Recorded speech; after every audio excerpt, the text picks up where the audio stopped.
One, thanks for being here and welcome to the Destructuring Tech Podcast. This is now episode 9, so we're getting close to our lucky number 10, which is exciting. And yeah, this is the podcast where we focus on unpacking the complexities of tech and software into simpler topics. Here, I'm always trying to hand the microphone to people from all over the tech world, both new and experienced developers and people with different experiences. So last week, we had a great show with Hannah Kim. She's a Turing alumni as well as a developer that is currently working at ShipShape. So it was great to catch up with her again and hear about her journey getting into programming and getting some of the thoughts and feedback on her experience at Turing. She's also shared more on her approach on her first job hunt in the tech world and gave us kind of an inside look at her time at ShipShape. So if you haven't already, make sure to watch that later after this show. You can always catch us on YouTube for the stream or listen to our podcast on Anchor, Spotify, and Google Podcast. The views, likes, follows, all of those are always greatly appreciated. Just as a reminder, if you are watching us live, though, make sure to drop a line in the chat. Questions, comments, they're always welcome here. But without further ado, the host, Travis Rollins. I'm one of the instructors at the Turing School of Software Design. And I'm really excited to be joined by our special guest, Fara Akhatova, on the show. Fara, you're currently finishing up your time at Turing. We're just coming back from intermission, and you just made it through your first day of Mod 4. So congrats. How's your Monday been going so far? Well, thank you for inviting me for your podcast, first of all. And Monday's been pretty productive, to be honest. And we get pitched our capstone projects, as you are also currently my instructor. I pitched some ideas, so I'm hoping tomorrow I'll get some votes and I'll get some people to work with me on my ideas and make really nice user interface application, which is going to be put into use for users and be accessible for everyone. Yeah, absolutely. I'm glad, that's awesome to hear. You felt like today was good. I feel like Monday's the first day back on the knitting is it's just so much talking at you. So I'm glad there was a little bit more excitement around that. Speaking of those pitches, what were some of the things that you were pitching and talking about? Well, I have 2 pitches. First one was something that I grabbed from my background as a pastry chef before. I work with high altitude measurements for where I live right now. So it's in Denver, Colorado. So Denver is a high altitude area. So as we know, we cannot just take the sea level recipes and just put it in the oven and expect to be pretty, because it's going to just explode, or it's going to be hard as a brick, because day-to-day basis people who have no background of a pastry chef, they don't know that. Most of them, they don't know. I cannot say everyone doesn't know. Some people do researches, of course, and try to convert from some ingredients to the high altitude to be able to get a really good product after baking. So it's just high altitude baking is also tough for the people who hasn't had experience. So that was my pitch, to have an application for all types of users to be able to actually submit their locations. And by that, received categorized recipes by their location and altitude, depending what they are located. So that was my first pitch. And the second pitch was as a developer, I often had challenges in Mod 1, 2, 3. I think all the time as a developers, we have challenges to debug something, find a solution to our problems in our application, right? What we do first, we do research, Google, Stack Overflow, thank God. We try to find a code snippet if it's going to work, or we ask the question, I have this error. It's not happening. I'm not getting what I expected. And by researching on that, we find a lot of solutions and apply to our application. Eventually it works or it doesn't. So it was, my second pitch was actually for Turing audience, for Turing students mostly, where students can share their code snippets on given problems. For example, a couple days ago, I was trying to set up Travis CI, and I had so much of an issue. I was like, I don't know what is this. I have no clue of. I did some researches. I set up as it's supposed to be, but something was just thrown in error and it wasn't building. My application was just keep failing to build with a Travis CI. And I was just like, I don't know how to do this. After 3 days, one of my classmates, Darla, she just literally walked me through that, and May walked me through that, explaining this is how it's supposed to be. And it worked. So I feel like I spent 3 days of work, right? Tried to figure out by myself. So why don't we just save that time for the students to put more effort towards learning something more also, and just share the snippets of that and be like, this is how you set up. You're welcome. And they just gonna try to follow up those steps and just fix it. Also, we had on a pre-work, it was a note. It's saying like, for the front enders, you use the Cypress testing. So it's going to be quite a challenge.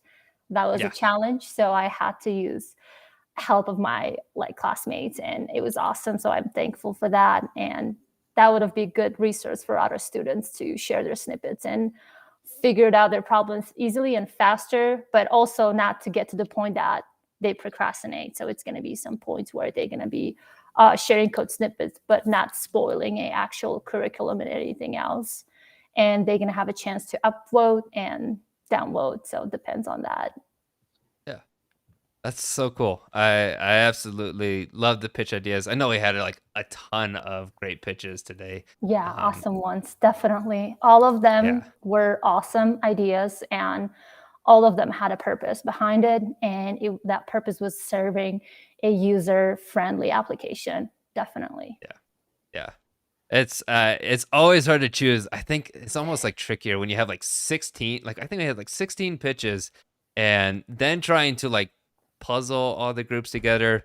It's always it's challenging, and also so hopefully you're excited as we share the project groups and stuff like that tomorrow, as well as for everyone else. But yeah, lots of things to look forward to there. So but that's super cool. So awesome. You've got you're nearing the end of Turing, got 6 weeks left. I feel like at the end of Turing, there can often be waiting for the end. There's anticipation, there's excitement, there's nerves. How are you feeling? Just kind of with all the progress that you've made so far, and now kind of getting into this job hunt, how are you doing right now? Well, first of all, I can't say that I am a double repeater, which is maybe feels discouraging for some students, but it's actually not a discouraging. It was actually more time to learn some fundamentals and just be good at it. I started with 2102. Now I'm with 2105. So it's crazy, right? And I started mod 1. I felt confident passing mod 1. I failed it. I feel discouraged, but I was like, oh, actually, this is going to be a good learning process. So I'm going to learn more about vanilla JavaScript, right? So we start from vanilla JavaScript, HTML, CSS, which is the first core fundamentals of the web development. And that was a great thing. And I was ready for mod 2, went through mod 2, and I was way more confident in mod 1 to being able to pass. And that's where I hit my block first, where I melt down in the middle of mod 2, feeling like, oh my God, I'm getting exhausted. I am just burning out. This is my final stretch, the final project, and I'm gonna pass and I'm good. I'm gonna go to mod 3. As we have between students, they say mod 3 is a Disneyland, and stuff compared to mod 2. And I was just looking forward to that, excited. And when I found out I did fail mod 2, I was I was just discouraged to the point that I was deciding to drop out. And I had a one-on-one talk with Hannah Hudson, who was currently that time my teacher in mod 2, and Nick Seif, and they both tried to explain to me everything is right.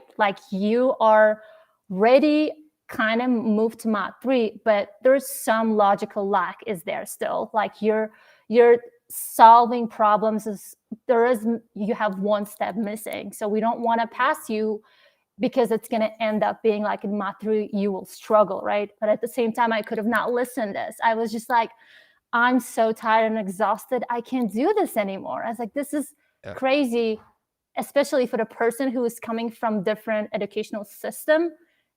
Turing was something like I've never expected, like, forced language to learn JavaScript. Plus, system is so different.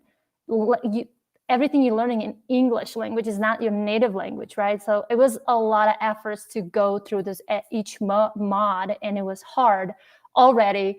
And to knowing that I have to put one more step again to go around the road of the mod 2 was just like discouraging. I was just like, I can't do this. It's too much. No, like, I think I'm good enough, but I stick with it. And I think Nick and Hannah took a time to talk to me a whole hour, calm me down, and be like, you are good. You'll be a great developer. You just need to push it through. So I repeated mod 2, went through mod 3. Not quite a Disneyland, to be honest. It's still a lot of work to put, So just out there for the upcoming students to know, it's not a Disneyland. You still work. You still learn a lot of stuff on your own. You start becoming a individual developer yourself in mod 3, mostly, I can say. And mod 4, finally, I'm excited after a year being at Turing, to be honest with you, to graduate and find a job, spend some time with family, do what I like. So I feel like this 6 weeks, I'm going to be pushing myself through harder just to create beautiful application with my classmates, because I cannot do that without myself, right? I need help with that. So, start job hunting. I already started job hunting, got rejections, but hey, as I repeated twice, that's not the worst case scenario, right? Everything pays off eventually. So that's what I was keep telling myself, Farah, just push it through and you're going to get to the point you get a job and you're going to do things you love, and everything is going to be back in a normal lifestyle and life-work balance. So yeah, I'm excited for next 6 weeks, and I'm excited to get a job and just work, not to be broke. Yes. FYI, just be independent again, not to depend on my partner. So yeah, it's been quite a journey, but I enjoyed it because that was where I actually grow more as an individual person and independent woman. So yeah, that's so awesome. I'm also happy that you did not give up at the end of mod 2. Hannah is absolutely great.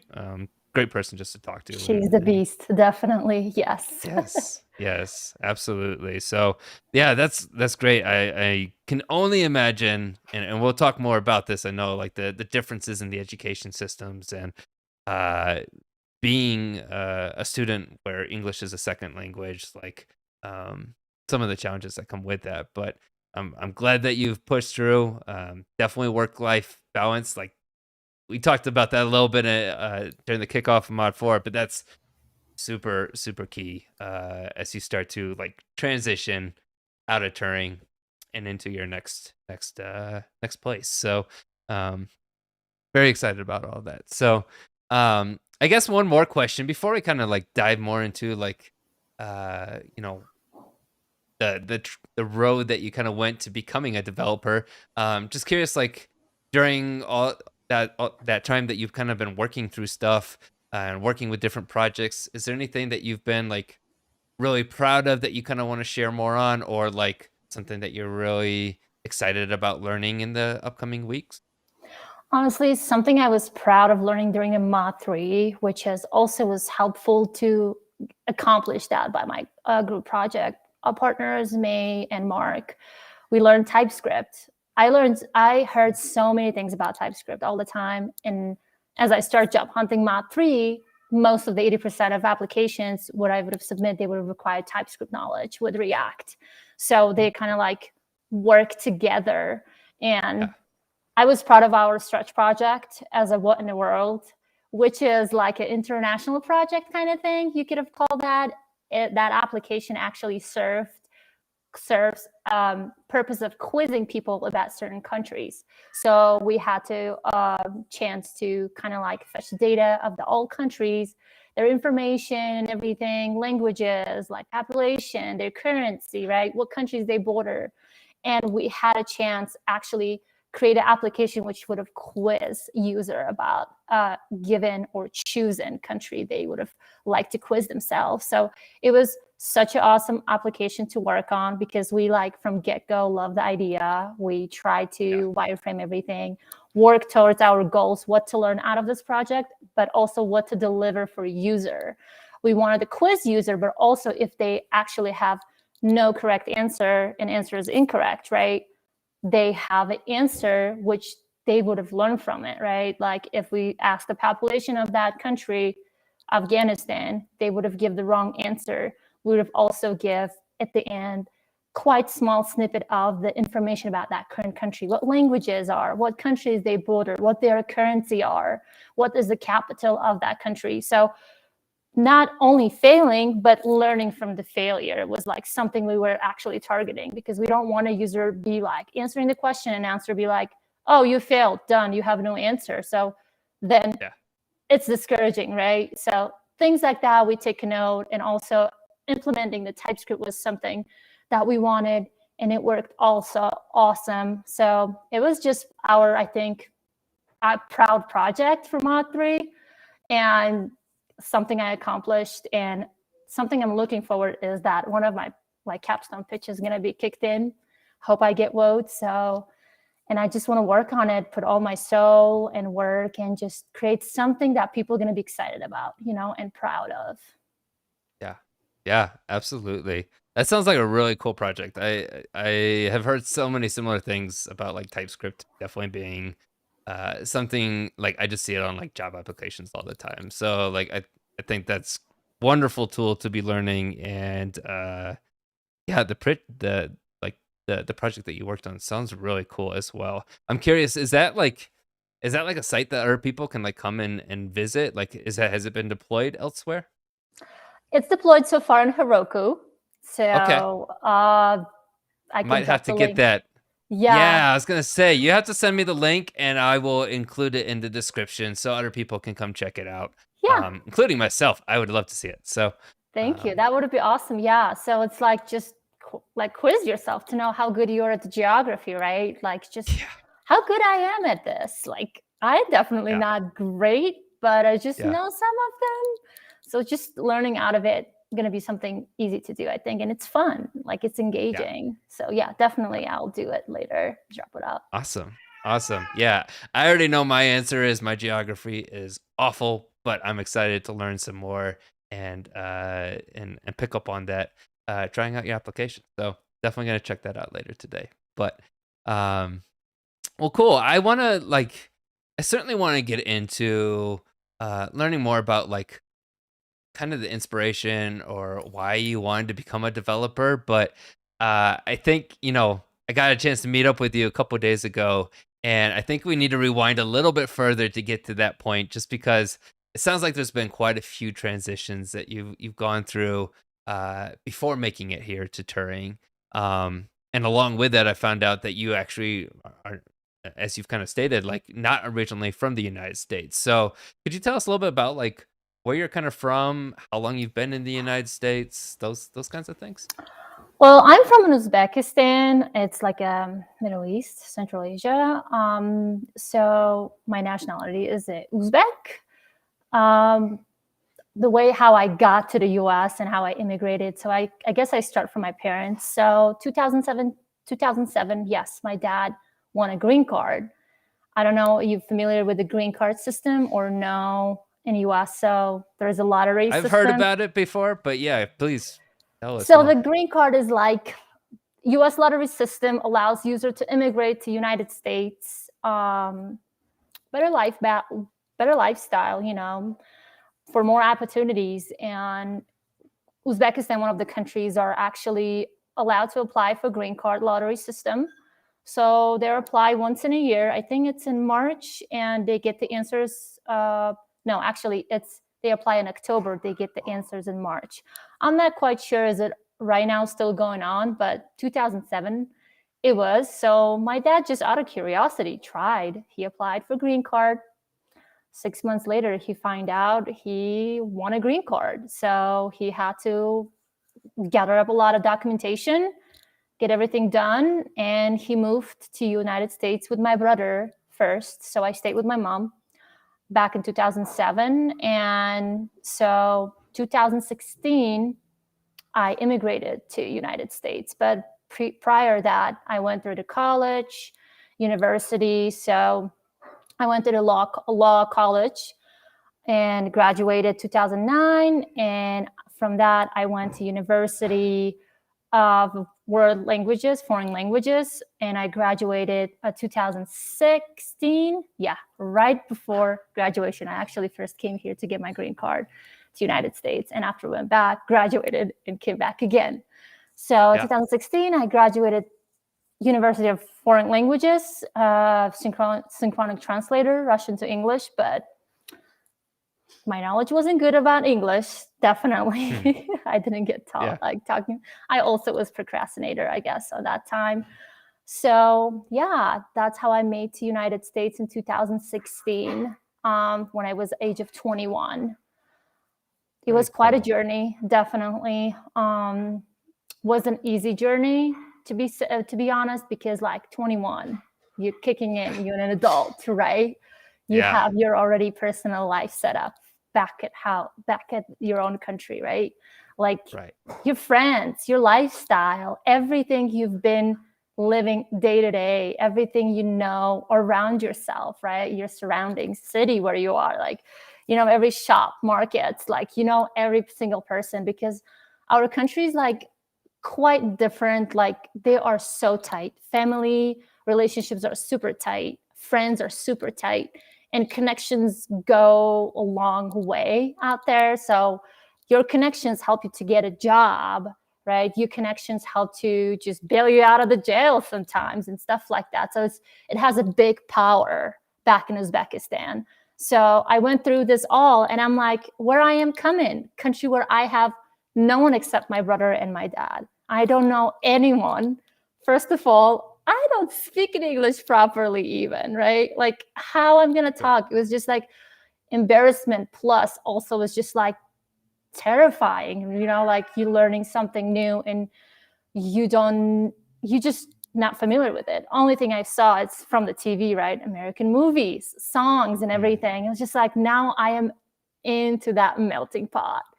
I just deep diving into this. So it was quite a journey, some quite shocking moments, cultural differences and culture shocks, like everything. So yet here I am in the United States, becoming a software developer. Yeah, absolutely.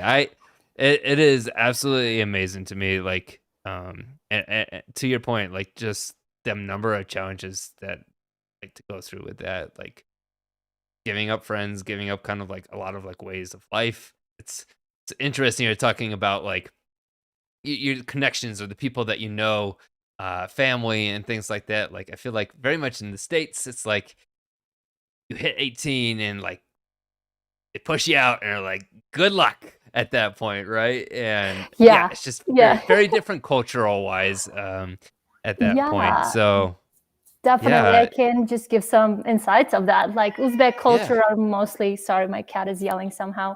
The Uzbek cultures are like mostly so tight, as I said, as a family members, right? So our cultures are quite different. So like in the United States, you take care of your kid at a certain age, right? Like, I don't know, 16 plus, you say to your kid, go to work, find your own life, you know, just become an adult, make your own money, do something, right? Just do not sit at home. Do not expect me to feed you every single day, give you some money to go like on a date with a girl or with a boy, right? And stuff like that. So in Uzbekistan, it's quite different. Like in Uzbekistan, parents are kind of like take care of their kids until age of 25, maybe sometimes longer than that. It depends how the parents are. They want to take care of their kids. So I've seen a lot of like things like, I know some people like who live with their parents, even they are married, like, you know, with their wives and kids. So this is something that actually our culture requires. Like if you have a son, your son is like an adult and getting married, he's supposed to live with you and take care of you with his wife and kids and stuff like that. So like it's kind of like an obligation kind of thing, but it's a cultural obligation, right? Like my parents take care of me and now I have to take care of them like until like they die and stuff like that. So we're here like, yeah, American people take care of their parents. Definitely. It's not like, okay, you separated from your parent doesn't mean like you don't love them, right?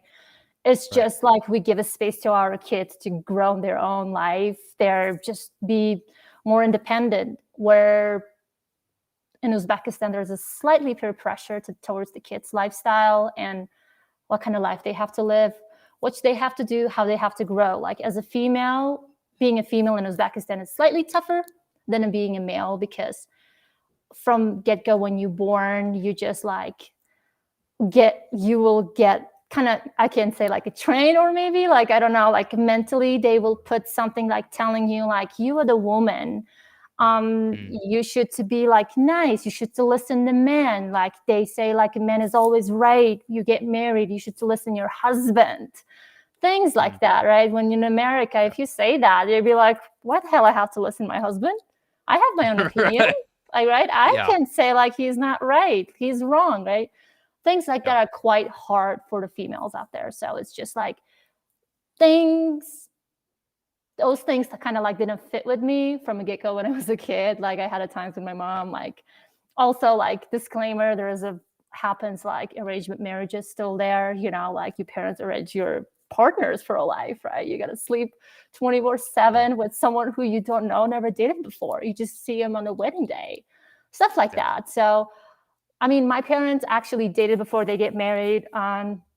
They really like tolerant to those things, but also like there is some aspects they always try to keep like tight as a religion requirements, you know, cultural requirements. And one of the things like they didn't want me to go to clubs, right? Or is the clubs also in Uzbekistan? Even they have those kind of rules, right? I would have gone to the clubs. My mom would have telling me, no one's gonna marry you. No one's gonna marry you. And I'm like, I don't care. There's gonna be a guy who's gonna marry me anyways, whoever I am, where I'm going.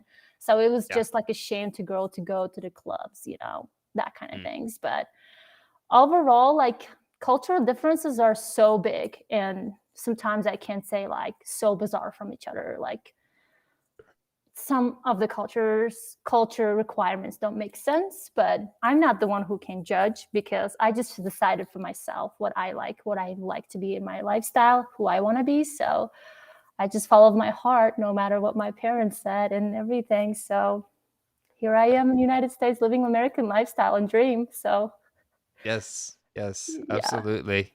Yeah, it's always interesting to hear like that perspective because I feel like if you haven't gone to another country, like the culture that you lived in, like that's just the way it is, right? And learning, seeing some of those different ways. I mean, just thinking about it, like it was interesting hearing about like how in the United States, like often, I don't know, the way that I've learned, at least in the past, is like women are usually like the people that are always right.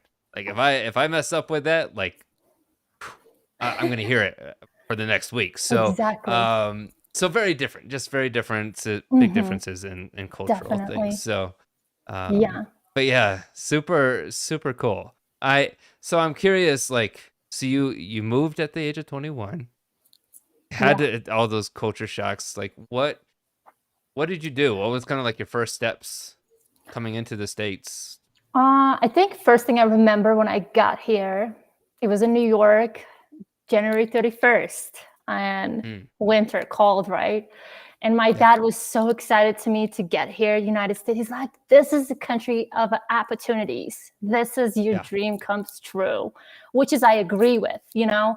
Mm, But at that time, I did not understand. The only thing I wanted to be go back to Uzbekistan. That was yeah, my comfort zone, right? Like no one likes to get out of the comfort zone.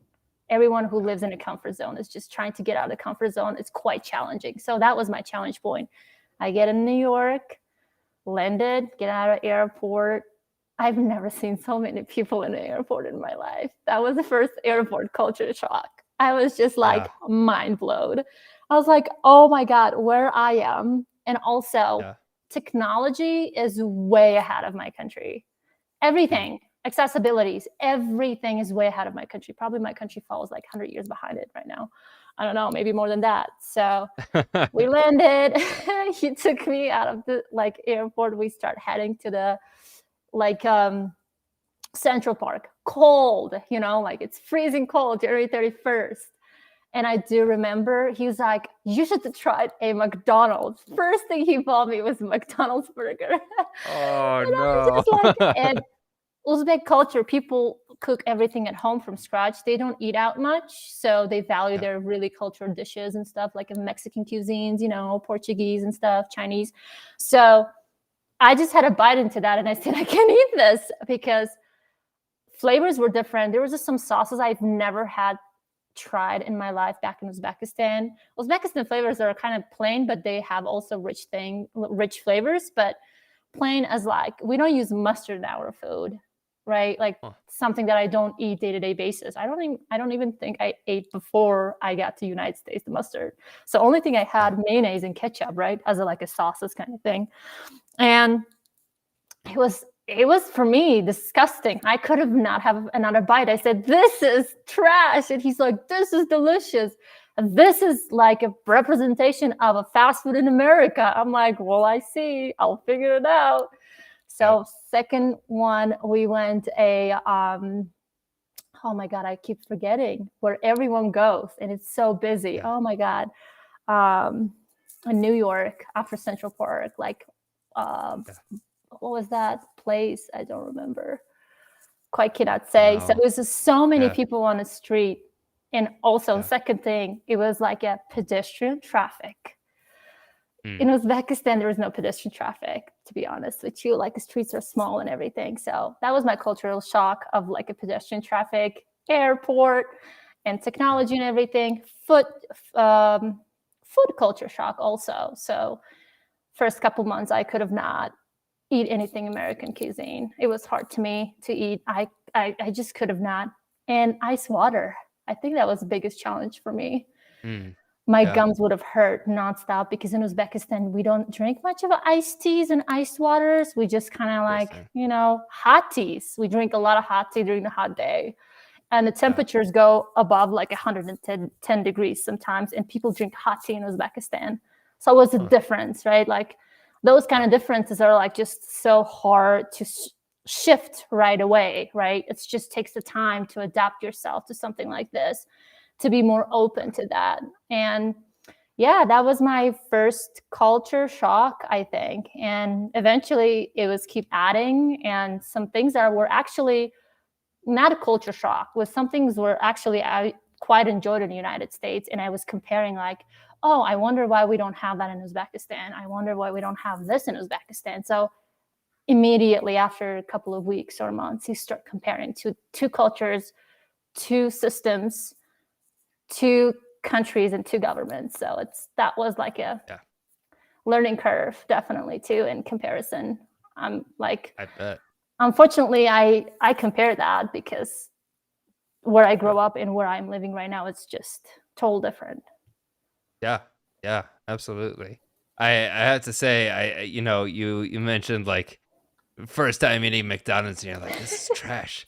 It's like, you're not far from the truth. There's a lot of American food it's not great for you. So I +1 on that. But we've got some people in the chat, some people watching, some love and support, both from Samantha Brown and Andrew Carlin.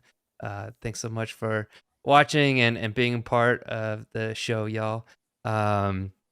Fara, like I want to get a little bit into some of you've had a couple of different like careers since you joined the United States. Everything from working at Starbucks to a few others. So maybe we can transition into that a little bit and just hear some of the different careers that you've tried.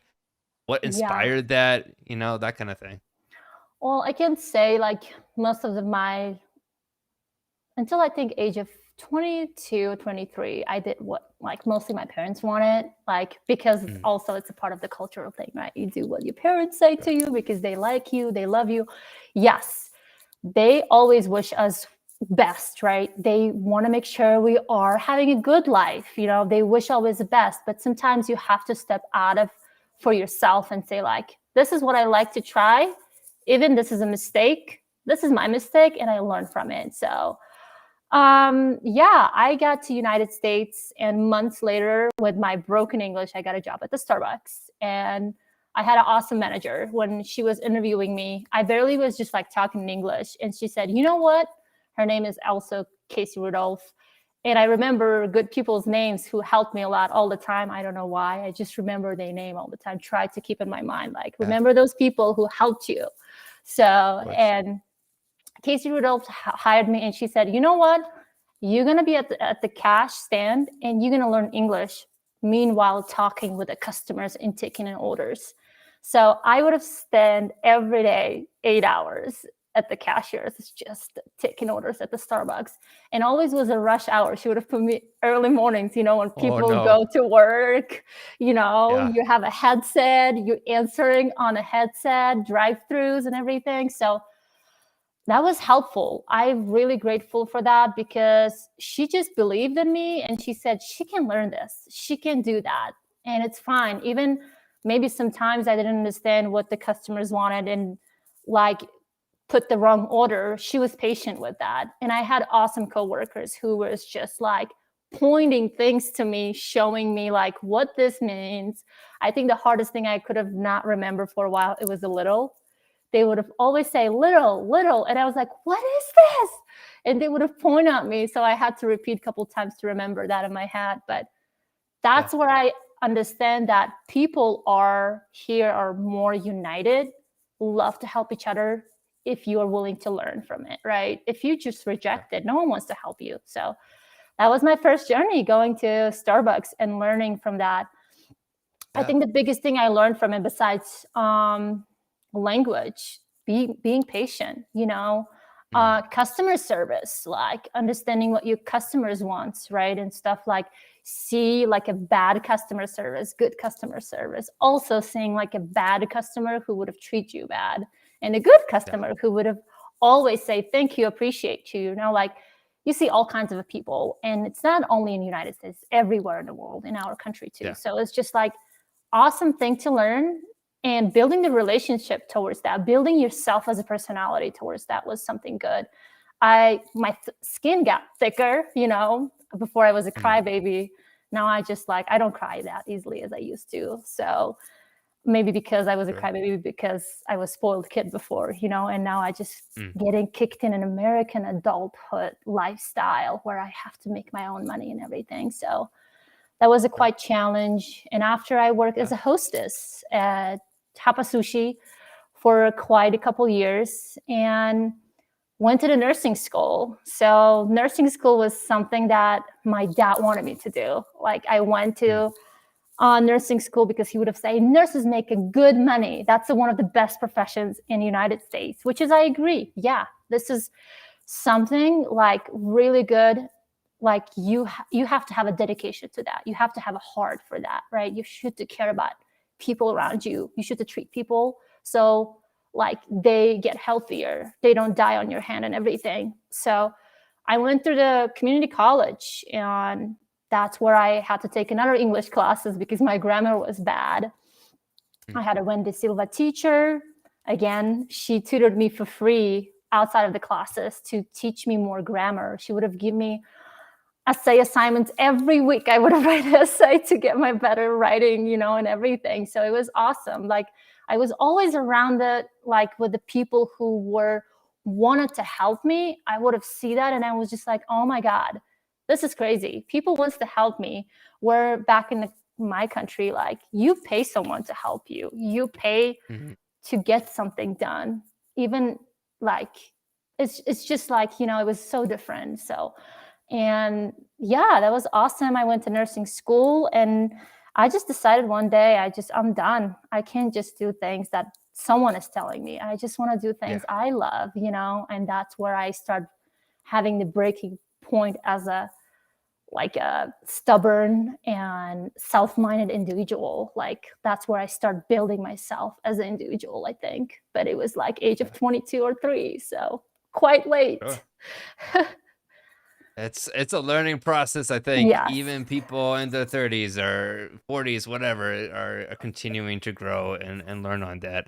I have to say I really I appreciate like the positive energy and like latching onto like the good in those things because I tend to think of like customer service or like working as a nurse, like just from talking with other people, like uh have much more negative things to say about it because of those challenges, right? Whether it's customer service and dealing with difficult customers or you know, nursery and just like Yes. the tough hours that go into that and also dealing with people and stuff like that. It's not easy. But Yeah. I yeah, I I just mean, appreciate the positivity there. yeah, So I mean, every industry has a good and bad, right? Like, it's sure. just quite a journey you take on, and you just decide yourself, do you want to keep up with that, or you just want to turn things around you? So it's just like, I Yeah. love Starbucks, but it was some aspects of that I could have not quite keep up anymore, right? Like Sure. labor work and underpaid. It had a beautiful benefits for me, and honestly, like 401k, medical insurance, and everything. But also, I was just feeling like I was just burying myself. I'm not growing. I just there, just killing my day, Yeah. day to day, and who I am, 22. I have nothing behind me. I don't have even, I could have not even afford a car at that time. So I was just like, this is Sure. embarrassing. I just need to move on, and I just to be in a healthier environment. So I started moving on, like finding myself, getting different jobs, getting better pays and stuff, And nursing was also that point where I said, I'm too soft for this. I can't do nursing. I'm going to just bury myself to the grave if I'm going to Mhm. be caring about every single person. And I'm going Yeah. to be bringing that with me in my heart, right? Like sometimes as a nurse, you should to just shake off things happen around you. But I'm not kind Sure. of person. I'm just so emotional, like roller coaster. So I had to just move on from that. And it was not Yeah. something I was quite enjoying. So Yeah. everything kind of worked towards that to be just decide to quit nursing school. So yeah. Yeah. Yeah, absolutely. I think that's a big piece around adulthood is just like sometimes trying out different things, finding out like, okay, this is not for me. What's the Yeah. next thing, right? So, Yeah. um, no, that's great that you came to that realization. So you decided to move on from nursing. What did you do next? Well, as I said, it was my like the point where I tried to like building myself as a self individual. Yeah. I decided to go back to Uzbekistan. That was quite Oh, shocking to okay. my parents. So I just packed my stuff and I said, I'm out living. Yeah. By that time, my mom was Yeah. back in Uzbekistan. She had to like work 2 more years to get a retirement, so she was there. And I got there. She's like, "What are you doing here?" I said, "I'm not going back to the United States anymore. I'm done." And she's like, "What?" I'm like, "Yeah, I'm done. I want to just go back to my friends, my back lifestyle. I think I will be doing great here than there." And she was just furious. I found a job, even offer and everything. She said, Yeah. "No, no, no, honey, you're going back to the United States." And I'm like crying, bawling. I'm like, I'm also taking it as a note that decision that I made to go back to Uzbekistan was just I was quite depressed. Also, I didn't have a friends. Sure. My social network was like zero almost. Like so, it was hard for me. It was tough for me to kind of Yeah. like stay United States. I had no connection, no friends. I would have most of the time sit at home, after work or after school. And my dad, my brother would have say, "Oh, you got to go out." I'm like, "With whom? How I'm going to approach people? Like, no one knows me." So that was the probably biggest point that I was feeling depressed and I wanted to go back to the sweet memories and friendships and everything. I went back, Yeah. meet my friends. I felt like fulfilled person again, and Hmm. find a job. And she said, "No, you're going back."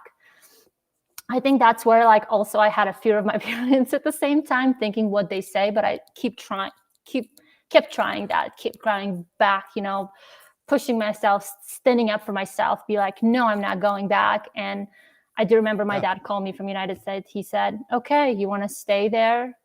I'm not supporting you financially. You are cut Mm, off." That was biggest like, oh no, stress, but at the same time, like mm. I can do this. I can do this, right? But my mom would have like, no, no, no, you're not staying here.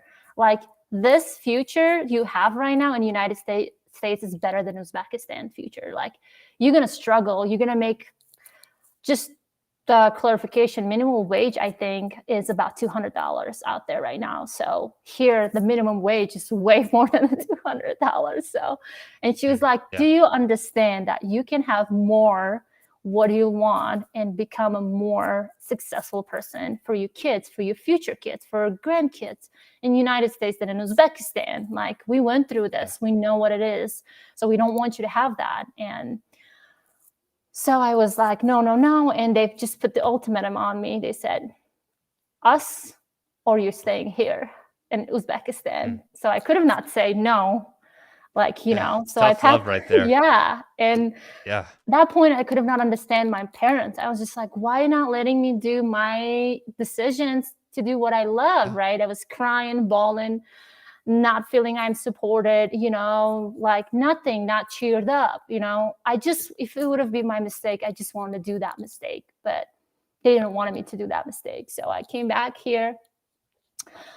And at that time I was in nursing school. So I just dropped out completely. I said, I'm dropping out nursing school. I said, I'm just going to do what I like. And my dad said, okay, what do you like to do? Tell me. And I'm like, I want to bake. I want to be a pastry chef because I was good at it, you know, cooking and baking at home around. And he said, okay, then I'm not going to pay for your student loan and anything. You're going to find your way to do that. So I decided, I said, okay, I can do that. Find a student loan, federal student loan, got a loan, find a school, which is a Boulder Escoffier school, which is a French school. And I had to commute every day, 5 days in a week from 5 a.m. till 3 p.m.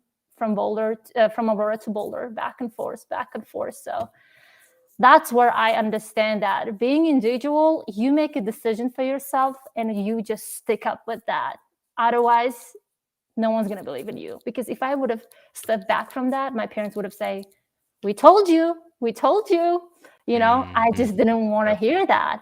I mean, they didn't mean like a bad for me, you know, they just wanted me to be successful. They wish me good all the time. You know, it's just could have not understand on that time. I just want to just fail things to feel how I feel, you know?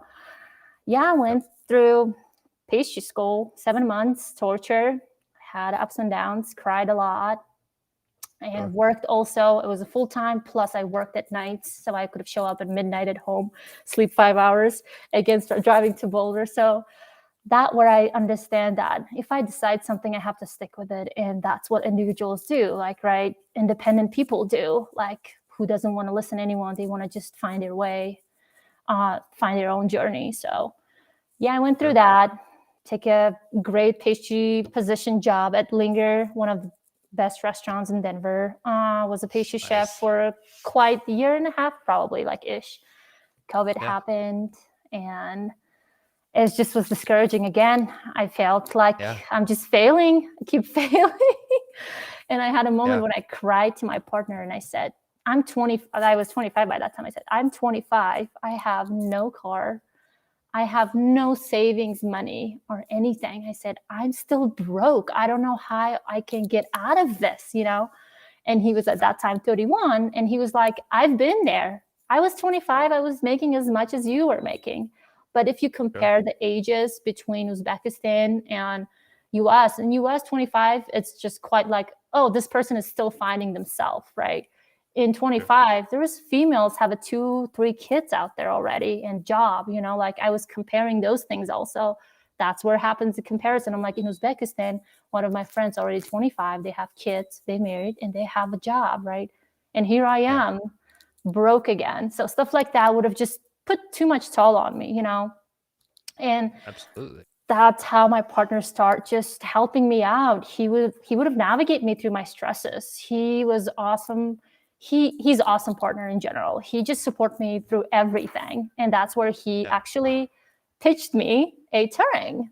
But also I knew he was a software developer, but I didn't know what is that industry is in general, you know, like software developer, what it is. Like, we never get taught that back in school in Uzbekistan, what a software developer is. Like, there is no IT companies. There might be one, like, you know, that's not something you actually face day-to-day basis, right? So that's Right.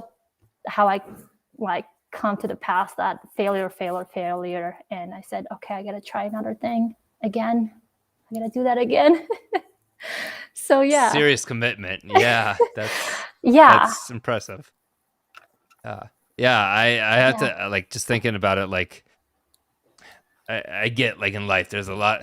Life is just one big roller coaster, right? Like lots of ups and downs, working Yeah. through challenges, but that just a ton of like respect and love to like the you know pushing through. Like, I mean, it sounds like you found the thing that you really enjoyed with like baking and working in a Yeah. place that you love, and then life happens again, COVID, and it's like, well, shit, what do Yeah. we do now, right? And so, Yeah. uh, partner sounds like a keeper. That's terrific. I'm Oh my happy to God. hear Yeah, that you've definitely. got someone there. Yeah. Yeah. Um, Well, also it's just like the decision was like a breaking decision to go to the tech industry. It was also like I had no weekends. Again, like I'm yeah. loving what I'm doing, but it's the exhaustion follow-ups. Yeah. There is underpay follow-ups, right? Like work abuse follow-ups coming behind it. It's just not like you're owning your own business. You can't do what you want, what you like to do. Like I had at times when I would have write a recipe for the whole event, and Mhm. my ideas quite would have not fit the owner's ideas, right? And that's the Yeah. downfall. That's where your self-esteem start going down, right?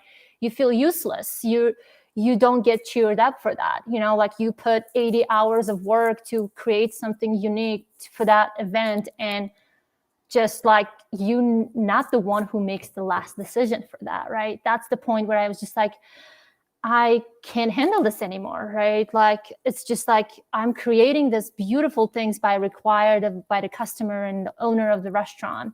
But at the end, I just getting discouraged. I just getting just rejected all the time. And I had at times where I would have just do 5 tastings in a day, bake million things to taste. And they would have said, everything is correct. We love it, but we don't think it has a potential. Let's put that on actually like a special menu. Before you put the Mm. items into the menu, you run through the special menus, right? Like in the restaurant industry, because you don't want to put the product out there that doesn't make a profit. So we would have put it on a Gotcha. special menu. It would have sold out. And I'm like, okay, there is the stats. It's solding out. We're making that much of a profit. And I would have get Yeah. rejected again. No, not going to the menu. And I said, I can't do this. I Yeah. just felt like I need to open my bakery. And I, at the same time, like, again, I'm broke. I don't have money. So it's just, Yep. that's where the point where it came to like, okay, let's change something in my life, get the Yeah. work-life balance better, and towards start working, put the goals and start accomplishing those goals, right? So that's where like I was looking at my partner. He had an amazing job, play golf on the weekends, play golf with Yeah. his manager from a company, developers playing golf, enjoying happy hours. I'm like, oh my God, this is what I love, what I want to Yeah. do. And he said, you got to first decide, do you like actually the software? Like you cannot just do something that you wanted to do because of money. You want to do something that you got to be passionate about. That's Sure. where I got introduced to HTML first from my partner. Yeah. Yeah. Yeah. That's wow. Yeah.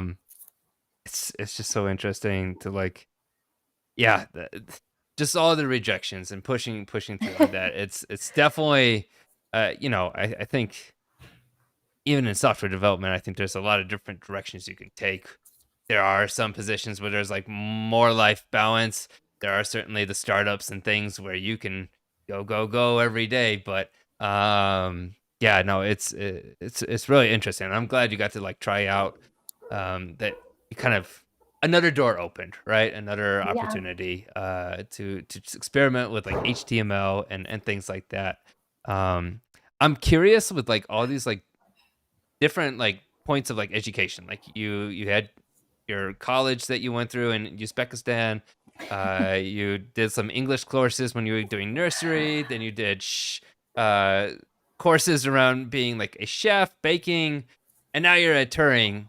so many different schools, so many different educational So like many. Yeah. experiences. What's been kind of like, I don't know, like just curious to hear like some of the comparisons between those and like what stood out to you, what's been like most valuable to you in trying those. What's the difference even in like being in one country versus another, like the educational system? Oh, well, honestly, I can say like systems are different. Educational systems definitely different. Yeah. I mean, I cannot say I quite cannot say there's all countries are corrupted, but not all countries are not corrupted. Mm. So the one big difference was like facing the corruption all the time in every aspect of every level aspects of that back in my country. Like I went through the college, my mom had to pay someone to me to get into college, right? Like you just cannot just like yes, you do try to get to the school by your own like IQ. It's so hard. It's ridiculously hard. It's like ridiculous amount of tests and stuff like that. And education system is so old, like so old. Like I think like if like I mean I can't say that easy as a like in my country citizen, right? Uzbekistan, I don't have a US citizenship yet, but I can judge, right? I don't know what's going on out there education system, but I would have referred like say like please we need to change something on a Yeah. curriculum in general, we need to vote what is working, what is not. So big differences is that coming to United States educational system, when I went to nursing school, one thing I noticed, there is evaluation students will submit, right? Feedback at the end of the course. Is it was helpful? Do you understand the topic, right? And stuff. We don't have that. We don't have anonymous feedbacks in Uzbekistan. We don't have an evaluation of the program in Uzbekistan. So that's what happens is like students get so discouraged.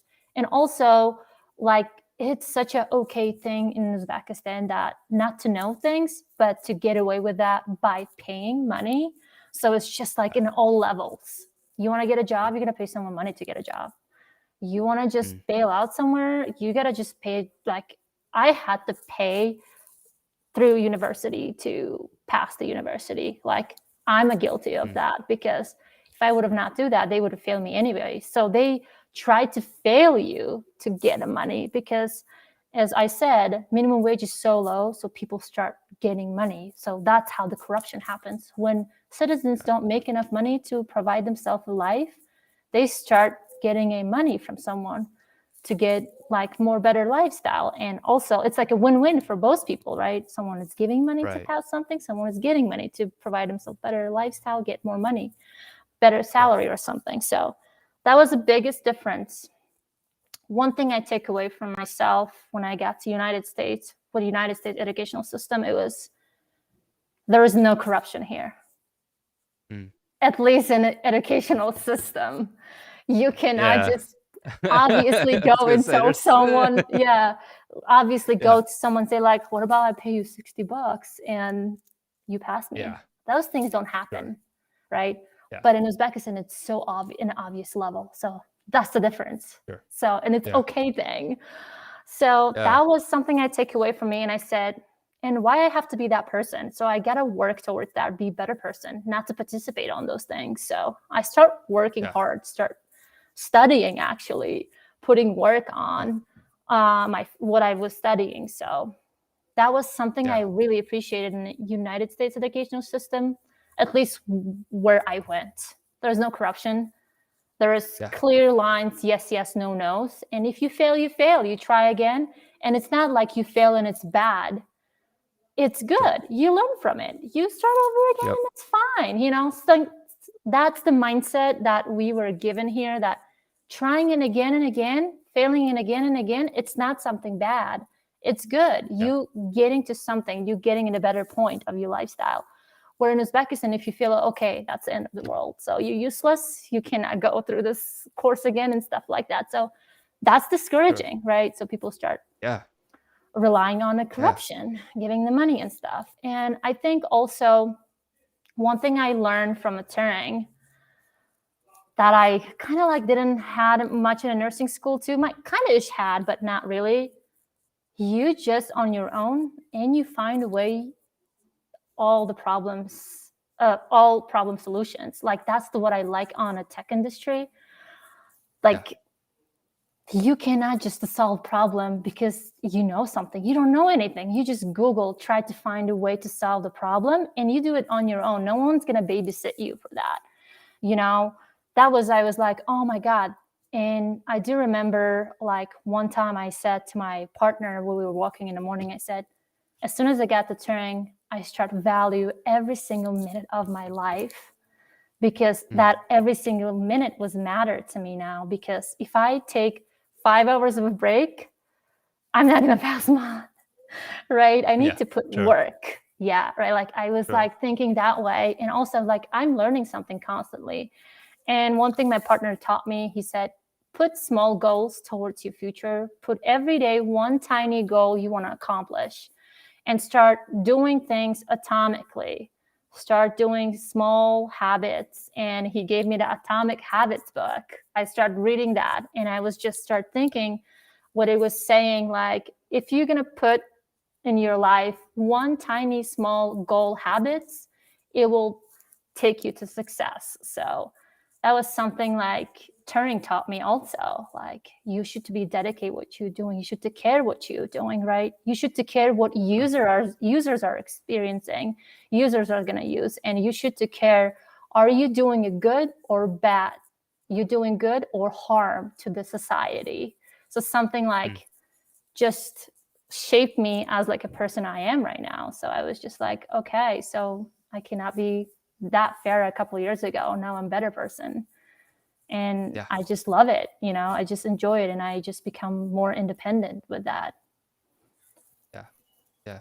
That's super, super inspiring. And I don't think there's any doubt about the work that you put in. I mean, just even hearing your story and the constant like pushing through every challenge and taking advantage of that, and building those habits, valuing those moments. Like it's easy for those to kind of like let slip, I think. Yeah.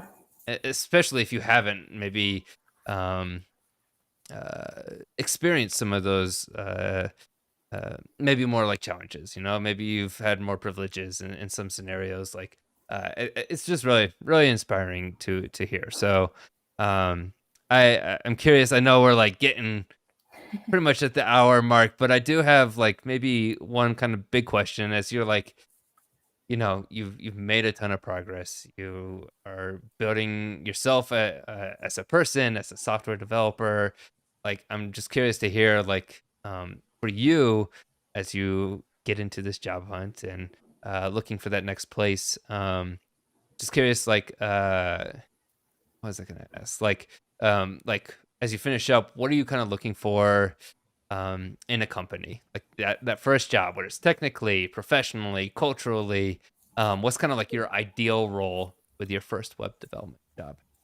Honestly, first thing what I probably looking in a company is just how companies exposed for intercultures, right?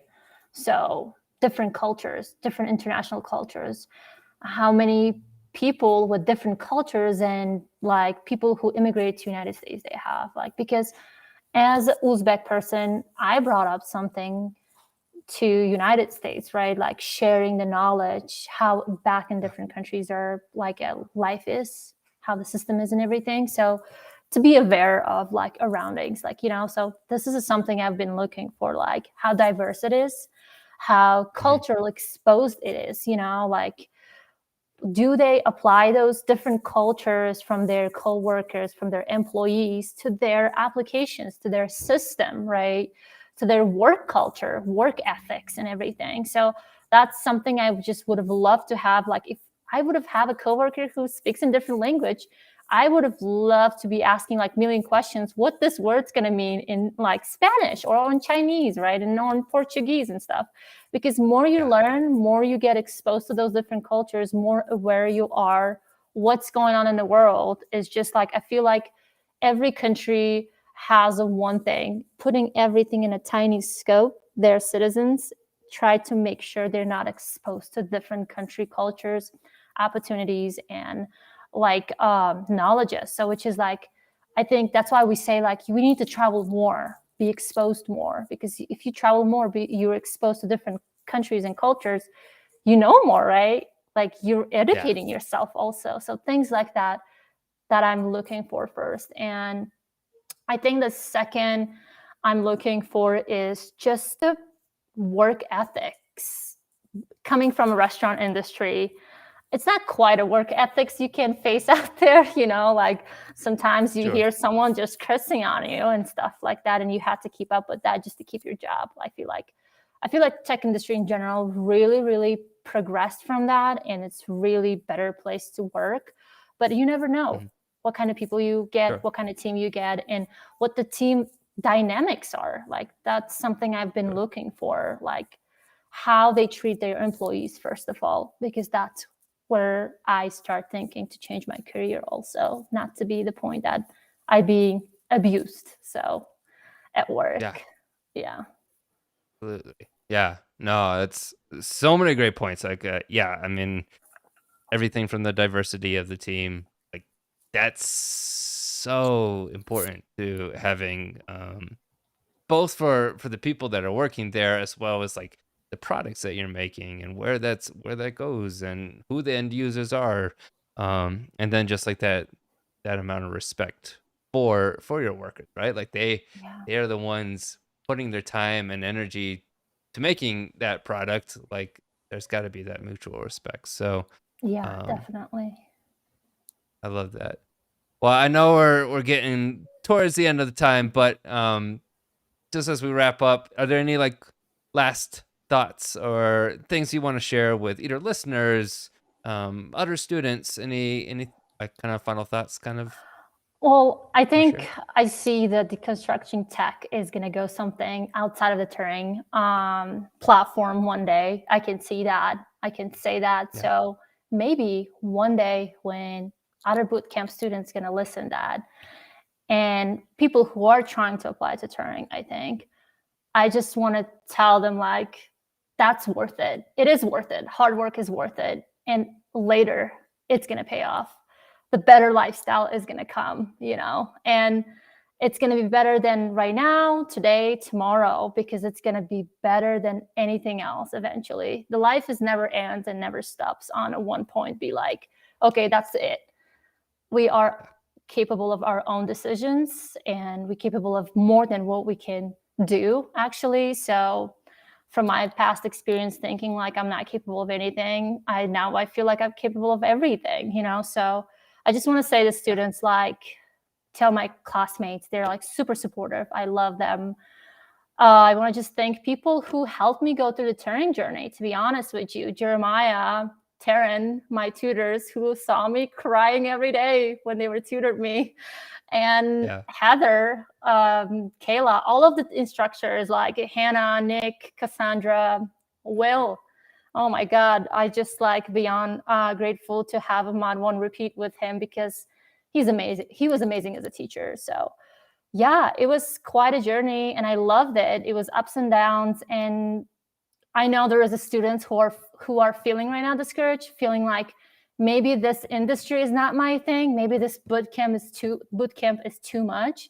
But if I, as going as a repeater, I can say that was worth it. This is definitely worth it. You grow as a person, you grow as an individual, and you just get stronger than you used to be. So yeah, so I just want to say, like, whoever wants to go to Turing should to do that and get a better lifestyle and job and be good at something more.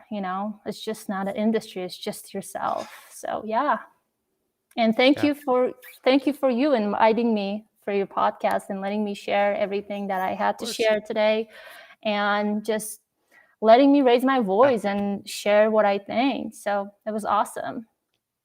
Yeah, absolutely. No, I love that. I there is no doubt, Farah, that you are an absolute badass, and I know that's you know been built through multiple things, but Yeah, no, it's been terrific. It's terrific getting to work with you right now.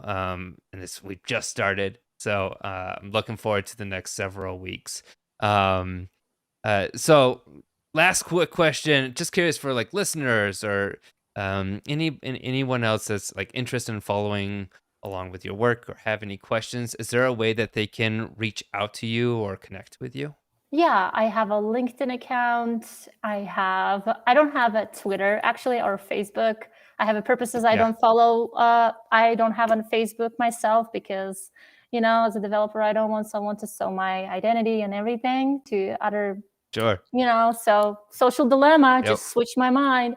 But I have a Yep. Instagram, I have LinkedIn, pretty much it actually Okay. as a social media. I'm not really a social person. Perfect. So yeah, Those are great. Those are great. I've since canceled my Facebook like a year ago as well. So same. I'm with you on that. But we'll try and include those links in the description as well, so people can reach out to you. But Yeah, thank you um, so much for inviting me again. It was of quite course, pleasure. I loved it. good. Well, good. I'm happy to hear that. And I'll say like I truly appreciate your time as well, Farah. Coming on the show, sharing with us your experiences as an immigrant and your journey into programming. I'm really excited for you. And I'll just add to those listening in, just a reminder, Farah is on the job hunt. So, maybe reach out to her if you do have opportunities, resources, whatever that might be. Again, links to reaching out to her will be included in the description later today. So thank you so much, Farah. And again, much thanks goes to our listeners as well. Whether you're listening in live on YouTube, or tuning in to us on Anchor, Spotify, Google Podcast, they're always hosted shortly after the stream. So if you happen to like the show, please do give us a thumbs up and follow us on our channel to find out when our next video goes live. Next week should actually be quite a bit of fun as well. We've got Katie Lewis, who is a Turing alumni, a software engineer, and an accessibility champion at LinkedIn. She's going to be Oh, joining us and kind of giving us an inside look what it's like to work at LinkedIn, talking about things like digital accessibility and things like that. So that's going to be happening again at the same time on Monday at 4 p.m. Mountain Time. That's again 3 p.m. Pacific Standard and 6 p.m. Eastern Time. And as always, thanks everyone for listening in. I hope y'all stay safe. And until next time, we will catch y'all later.